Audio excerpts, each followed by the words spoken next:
Welcome back to my channel. நம்ம இன்னைக்கு எங்கே வந்திருக்கோம்னு பார்த்தீங்கன்னா எம்எஸ்கே பாய் கடைக்கு தான் வந்திருக்கோம். இங்கே பார்த்தீங்கன்னா சிக்கன் மட்டனில் ஆரம்பிச்சு சீ ஃபுட் வெரைட்டிஸ் வரைக்கும் எல்லாமே வச்சுருக்காங்க.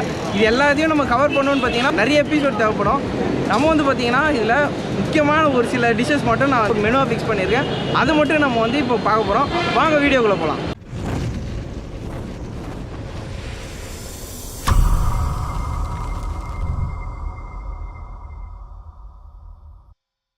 ரோட் சைட் செட்டப்பில் இருக்கிற இந்த ஷாப் தான் மேடவாக்கமில் இருக்க எம்எஸ்கே பாய் கடை. இவங்க ஷாப் ஈவினிங்கில் தான் ஓப்பன் பண்ணுறாங்க. செட்டிநாடு வெரைட்டிஸ், சைனீஸ் வெரைட்டிஸ்லாம் இங்கே கிடைக்கும். இவங்களோட டேஸ்ட்னால எப்போவுமே இந்த கடை கூட்டமாகவே தான் இருக்கும். ப்ரைஸிங்கும் பார்த்தீங்கன்னா ரொம்ப அஃபோர்டபுளாக இருக்கும். இங்கே நாங்கள் டிஃப்ரெண்ட் வெரைட்டிஸ் ஆஃப் ஃபுட்லாம் ட்ரை பண்ணோம். எல்லாமே சும்மா தாறுமாறாக இருந்துச்சு. நாங்கள் என்னெல்லாம் ட்ரை பண்ணோன்னா, ஃபர்ஸ்ட் இவங்களோட சிக்கன் கறி தோசை ட்ரை பண்ணோம். முட்டை தோசை மாதிரி போட்டு அதில் அவங்க இஷ்டத்துக்கு ஆல்ரெடி ப்ரிப்பேர் பண்ணி வச்சிருந்த சிக்கன் பீசஸ்லாம் லோட் பண்ணி அதில் டாப்பிங்ஸாக கொத்தமல்லி, ஆனியன்லாம் போட்டு ஒரு திருப்பி கொடுத்தாங்க. பார்க்குறதுக்கே அவ்வளோ டெம்ப்டிங்காக இருந்துச்சு. ஒரு சின்ன பீஸ் தான் ட்ரை பண்ணேன். கிரேவியாக இல்லாமல் கூட அவ்வளோ சூப்பராக இருந்துச்சு. இதுக்கு சைடிஷாக மட்டன் போட்டி ஆர்டர் பண்ணியிருந்தோம். சின்னதாக கட் பண்ணி வச்சிருந்த ஆனியன்ஸை ஃபர்ஸ்ட் நல்லா ஃப்ரை பண்ணிவிட்டு அதில் ஆல்ரெடி அவங்க குக் பண்ணி வச்சிருந்த மட்டன் போட்டியை எடுத்து அந்த ஆனியனில் மிக்ஸ் பண்ணி கொடுத்தாங்க. போட்டி நல்லாவே குக்காக இருந்தது. கறி தோசை கூட போட்டி வச்சு சாப்பிடும்போது சும்மா வேற லெவலு. நெக்ஸ்ட் இடியாப்பம், அதுக்கு சைடிஷாக ஆட்டுக்கால் பாயை வாங்கினோம். ஆட்டுக்கால் பாயை கூட இடியாப்பம் வச்சு சாப்பிட்றதுக்கு ரொம்ப சூப்பராக இருந்துச்சு. கொஞ்சம் ஜீரா கம்மியாக இருந்திருந்தா இன்னும் ஆசமாக இருந்திருக்கும்னு ஃபீல் ஆச்சு. அதில் இருக்க ஃப்ளஷ் பாயால் நல்லா ஊறி சாப்பிட அவ்வளோ ஃப்ளேவர்ஃபுல்லாக இருந்துச்சு. அந்த லைனில் அப்படியே கிராப் வச்சுருந்தாங்க. அந்த கிராபை பார்த்த உடனே டெம்ப்டாக ஸ்டார்ட் ஆகிடுச்சு.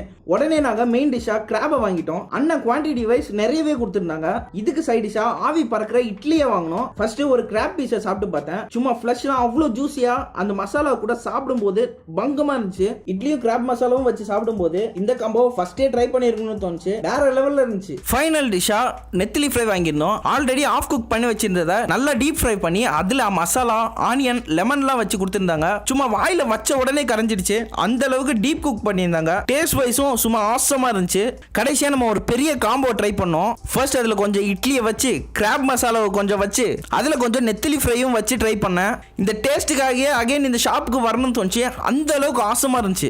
வீடியோஸ் பார்த்துருப்பீங்க. நான் வந்து இப்போ ட்ரை பண்ணது பார்த்தீங்கன்னா ஒரு கால்வாசி டிஷ்ஷஸ் தான். இன்னுமே பார்த்தீங்கன்னா நிறைய டிஷ்ஷஸ் இருக்குது. அது இன்னொரு நாள் முடிஞ்சால் ட்ரை பண்ணலாம். சீரியஸாகவே என்னால் இதுக்கு மேலே என்னால் சாப்பிட்றதுக்கு வயிற்றில் இடம் இல்லை. அந்தளவுக்கு ஃபுல்லாகிடுச்சு. இங்கே பார்த்தீங்கன்னா ரேட்ஸும் பார்த்தீங்கன்னா கொஞ்சம் அஃபோர்டபுள் ரேட்ஸில் தான் இருந்தது. கண்டிப்பாக வந்து ட்ரை பண்ணி பாருங்கள். இந்த இடத்தோட லொக்கேஷனாக லிங்காக டிஸ்கிரிப்ஷனில் கொடுத்துருக்கேன். அதையும் செக் பண்ணி பாருங்கள். இதே மாதிரி நெக்ஸ்ட் லொக்கேஷனில் உங்களை சந்திக்கிறேன். ஓகே டியூட்ஸ், பாய்.